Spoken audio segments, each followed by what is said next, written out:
And we're live. It is Car Con Carne in quarantine, the thus named Quarantine Con Carne. I'm James Van Osdell. Quarantine Con Carne, sponsored tonight by C&H Financial Services. As business owners open back up to serve their communities, they're faced with a lot of challenges as they navigate through this new normal brought on by the coronavirus.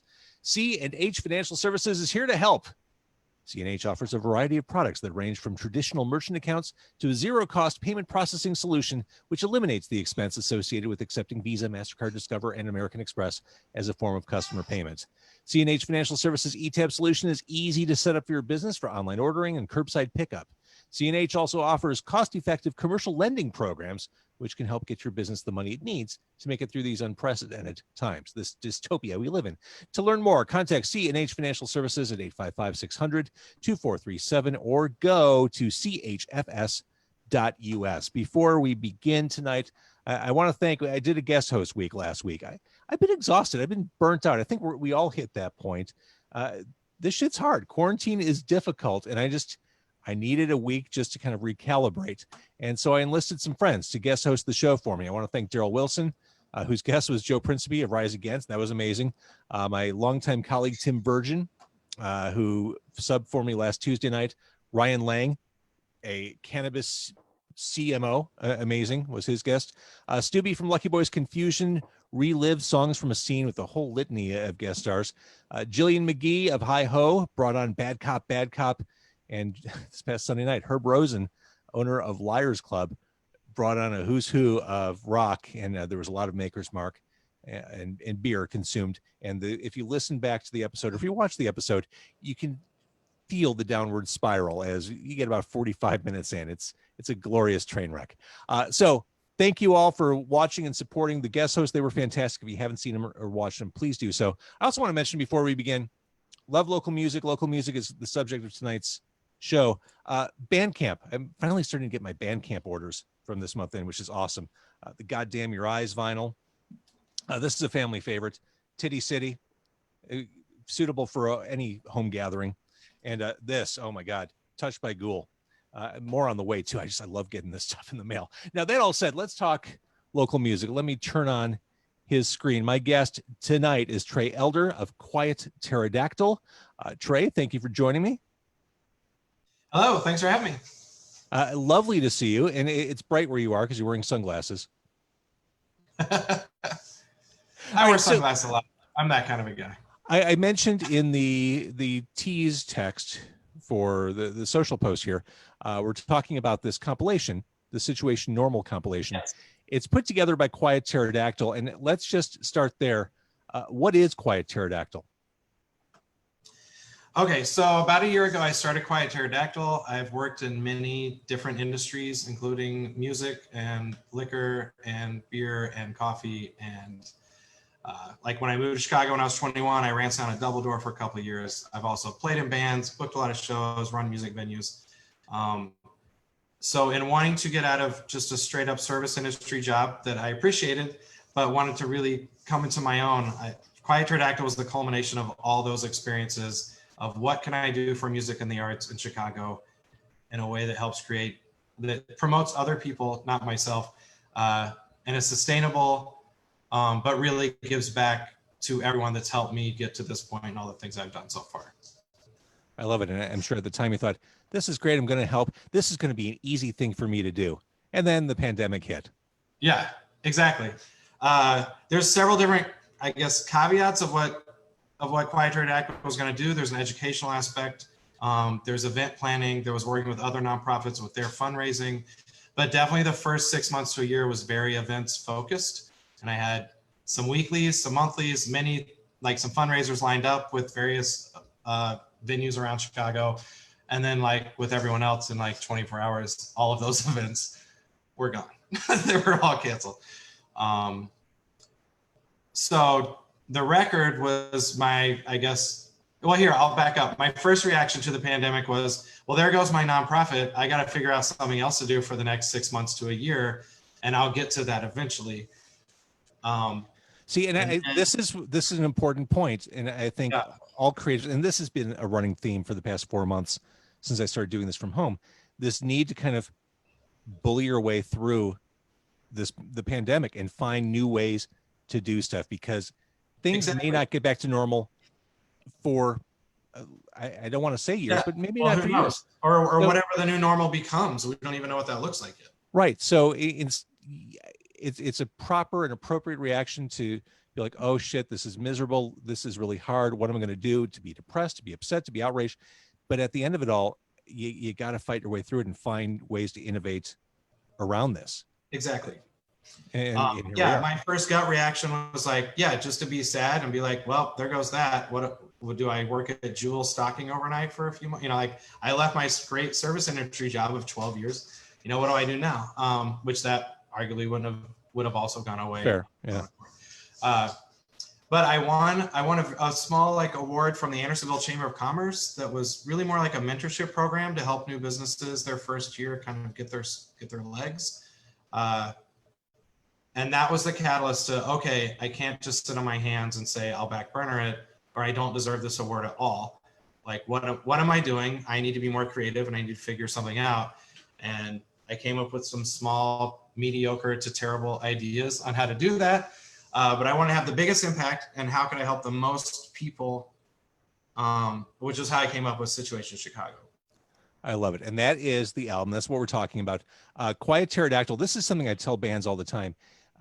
You need to have a name that is easy to Google. You need to be findable on social media. You need to be findable on Google.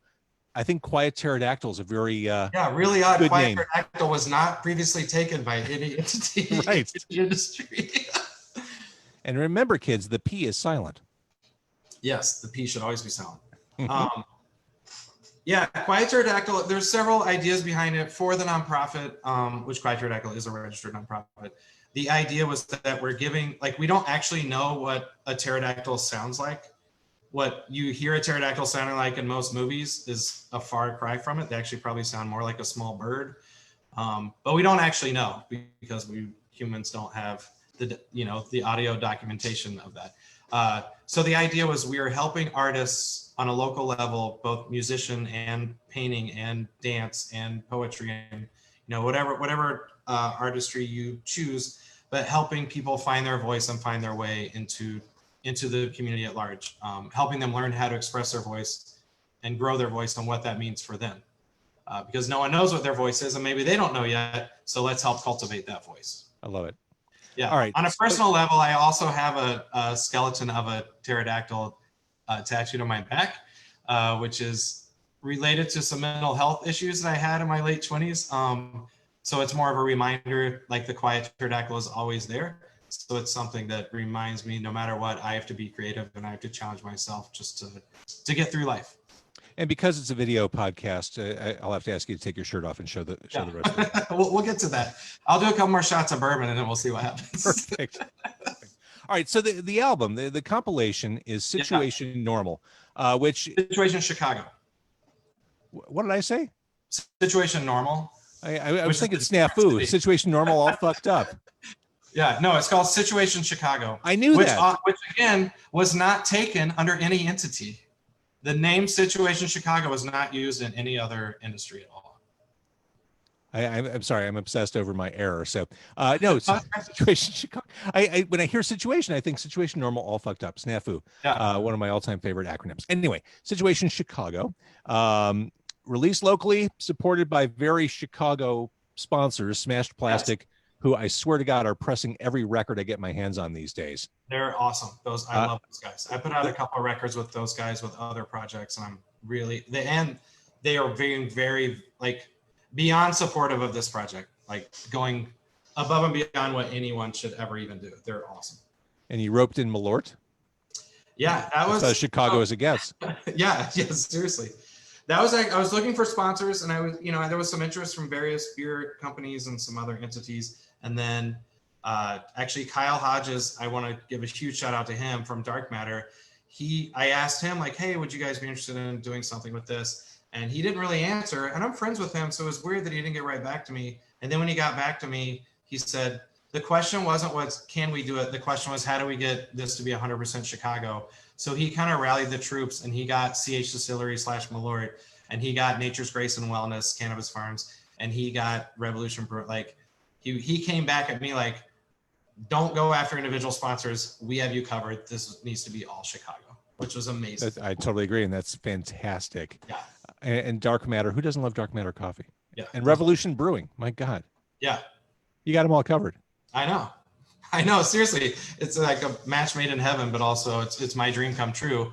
And in my drunken idea on a Wednesday night on my friend's porch, like, can I put out a record? Can I get a bunch of venues to support it? I know some people to, oh, wow, this is happening. And like some of the coolest companies in Illinois are getting behind it.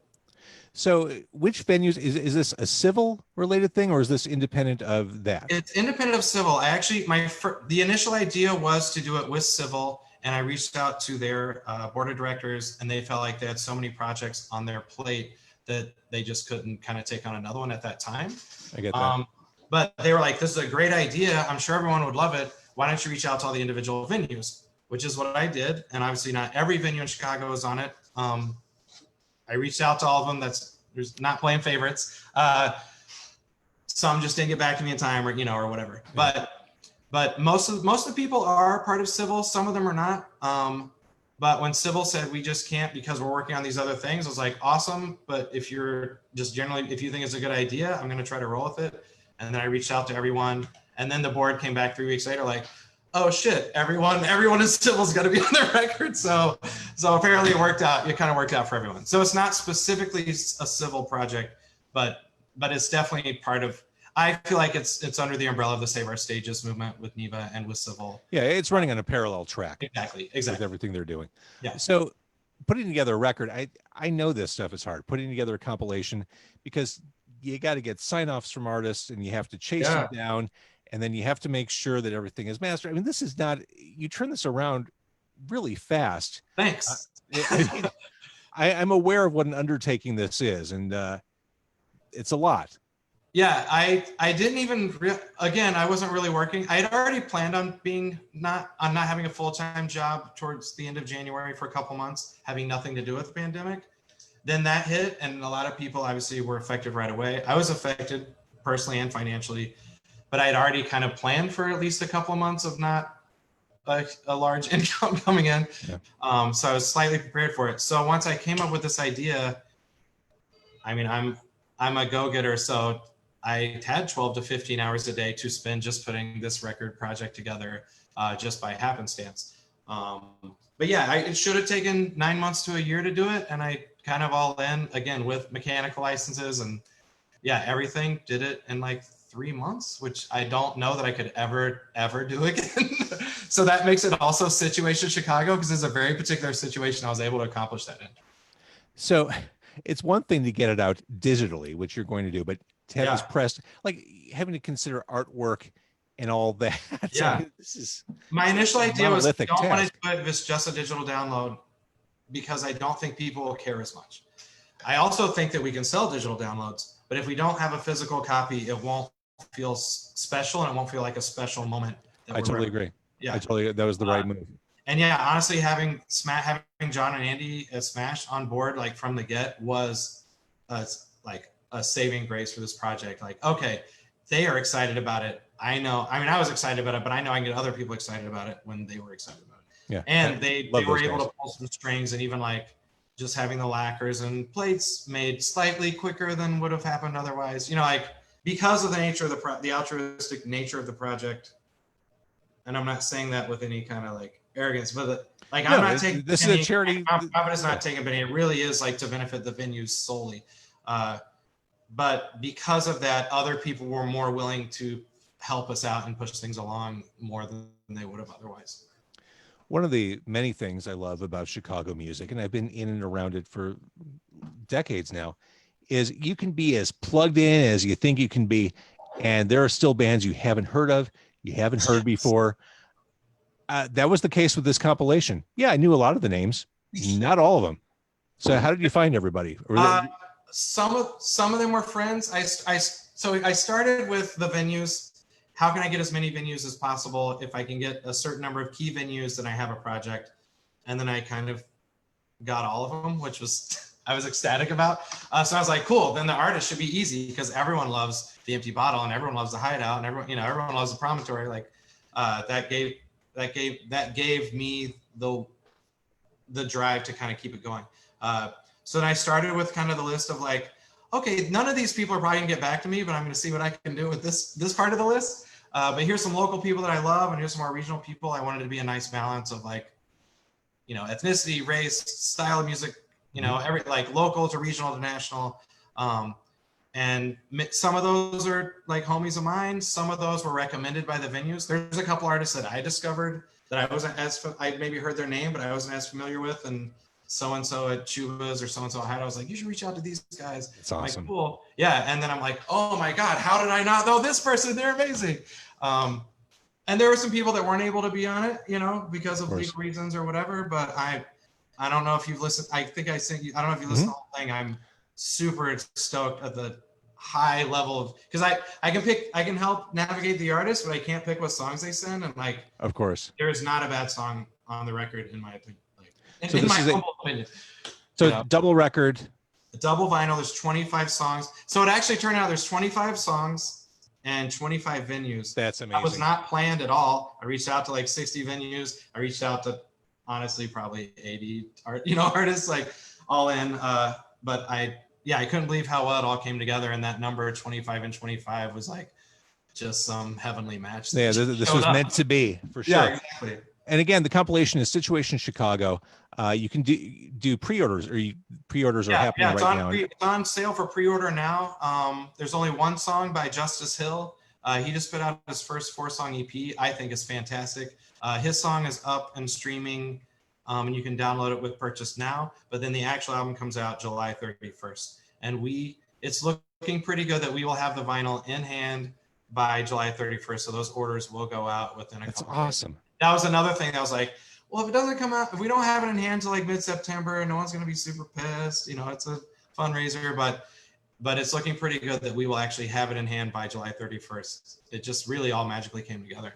All right, let's talk about some of the artists. I mean, some of the bigger names I mentioned, they're no longer based here, but all their roots are firmly in Chicago. OK Go. Yeah, you know how I got a hold of OK Go is I used to play in a band with the drummer, Dan Kanapka, and he quit my band because OK Go got signed and they're about to go record with Bush Vig. And I was so mad at him at that time. He obviously made a very good decision, but I have a personal connection there. Jeff Tweedy from Wilco is on the record. That's actually. And it seems like he would be hard to get.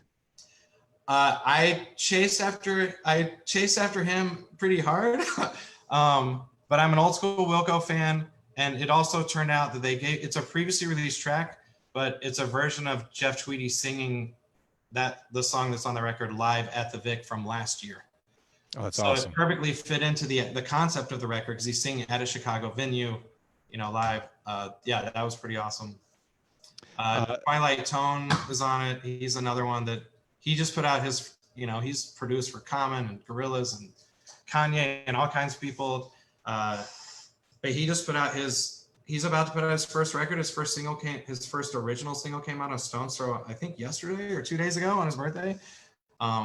And I've been friends with Tone, you know, I've been friendly with Tone for a long time. So that was pretty awesome that he had something new and original to give to it too. White Mystery. If ever there's an advocate for local musicians, Alex White is. I am. Right Alex up there. She's the best. She's the most champion of local music in Chicago that I know. And White Mystery obviously has been rocking. Alex and France has been rocking for a while. And I booked them for a couple of events before. I'm not close with them, but I'm friendly with them. Alex and I, when we run into each other at shows and stuff, always, you know, share a beer for a minute and have a moment. Having them involved was pretty awesome. One of the artists who I honestly didn't know, and again, I want to say I know everything there is to know. I don't. I am always surprised by the city's music scene. I didn't know the Lowdown Brass Band. I love that song Destiny. That's on this. Oh my God, it's so good. Yeah, it hits so hard. It's like a hip hop but New Orleans brass band feel. It is the coolest. Great. It was one of the. I don't want to say I have favorites. There's a couple of songs that were pre-released that I reached out to the band and said, "Hey, I want this particular song on this record because it means something to me personally." Like the Hood Smoke Seneca Lake is the closeout song of the whole double vinyl, and that was. I just thought the words and the feel of that were beautiful and fit the whole project. Yeah, Hood Smoke's great. But But then like that Rick Wilson song, I mean, everything that guy does is golden, but that song especially is just so funky, kind of like the Lowdown Brass Band song. It's just like funky and it's smart and it just hits. And it's like, how could anyone not love it? Even looking at the big names, you mentioned Tweety. We talked about OK Go. Yeah. Poi Dog Pondering is on this compilation. Yeah. The beauty of Chicago, the diversity of sounds is so fantastic that of those big names I mentioned, none of them sound alike. None of them At like all. necessarily make sense on the same stage because they're so different, which is awesome. Well, that was another thing. Like I wanted to cover as many bases as possible. I would say I can't cover every style of music, or maybe there's a nice hip hop density on this one. There's Ange 13, like Queen of Chicago hip hop. I don't know if people outside of Chicago know, but if you're in Chicago hip hop community at all, Ange is the queen. That's what everyone calls her, and she always has been. We've got Psalm One and Angel Davenport and Big Silky. They're living in Minneapolis right now, but they're Chicago through and through. And they also represent more of the queer community too, as well as just hip hop in general. I can't even believe all the names that came on this record. Again, that people might know or might not, but it's all so. Boomback Joe, he has a new album about to come out. He gave us an unreleased track that's like dance, cumbia, electronic stuff that also bangs super hard. I listened to it and not just like proud papa because I put it together. Like I'm stoked at the quality of music that everyone. I just like the fact that there is still a pronounced initiative to support our venues. I mean, when it started bubbling up that the venues are in trouble and who knows what the longevity is, everyone talked a good game. Then it kind of died down a little bit. I think it's important to keep this conversation going through things like this. And this by no means should be the end statement of supporting these venues. Like, I want to raise as much money for the venues as possible. And for the record, like because we have the sponsorship money to help pay for the upfront costs, especially for the vinyl and for the insurance and for other things to make sure it's totally on board project. However little or however much money we raise, like that's going to help every venue out at whatever degree, and that's awesome. But more important, like I also realize I can't this project's not single-handedly saving Talia Hall, and it's not saving Tonic Room, and it's not, like it's going to help out, and I would rather help out immensely than help out a tiny bit. Exactly. But whatever level this sells and whatever we're able to give it back, even more importantly is I want to get press out of it just to bring to the limelight, not me or Quiet Pterodactyl, but the venues really are suffering so hard right now, and there's no end in sight for them to really be able to reopen and really book tours and really. I had someone kind of play like the whole like, hey, let's play devil's advocate, kind of what are you getting out of this bullshit? And it kind of made me mad, but I said, you know what I'm getting out of it? I go see live music 1 to 5 times a week. I'm 45 years old. I've been doing that since I was 19. What do I get out of it? I get to continue to do that. Like this is the thing that I love. Like it's not just saving my friend's business or saving the way that I made some money over here. It's how do half of my friends are musicians and artists, and these are the venues that I go to all the time. That I go to literally every venue on this record I've been to at least once, if not multiple times in the last year. Because I love music that much. So like, what do I get out of it? I get to continue to go see music, and other people get the opportunity to continue to go see music. So to pre-order, where do they go on Bandcamp? Where do people go on Bandcamp? I registered it. So at situationchicago.com will automatically take you to our Bandcamp page. You can do digital download. You can pre-purchase the vinyl, which like I said, when the record actually comes out July 31st, I think those orders will be able to go out the door right away. So there's not much of a delay. We also, artist Chadwick Anderson, who did the cover art, which is beautiful. He's a Chicago kid, but he's in LA right now. I'm hoping to fly him out depending on other, pandemic issues. If not, I'll just ship him some records, but he's going to hand paint on about 20 of them. So we're selling, not only did he do the cover art, but he's going to hand paint on the center of each vinyl on both sides. So we're kind of selling it as like, we promise they will be playable. He's not going to paint over the songs, but these are really more collector's pieces. Like his pieces we're selling for $300 for the double vinyl paint on all 4 sides.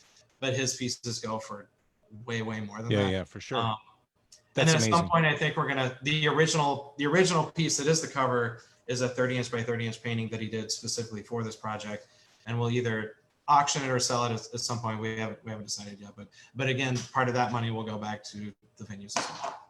I love it. This is the right thing for the right cause for the right people and places. So I love it, Trey. This is fantastic. Again, Situation Chicago is where people can pre-order. They can sample one of the tracks, right?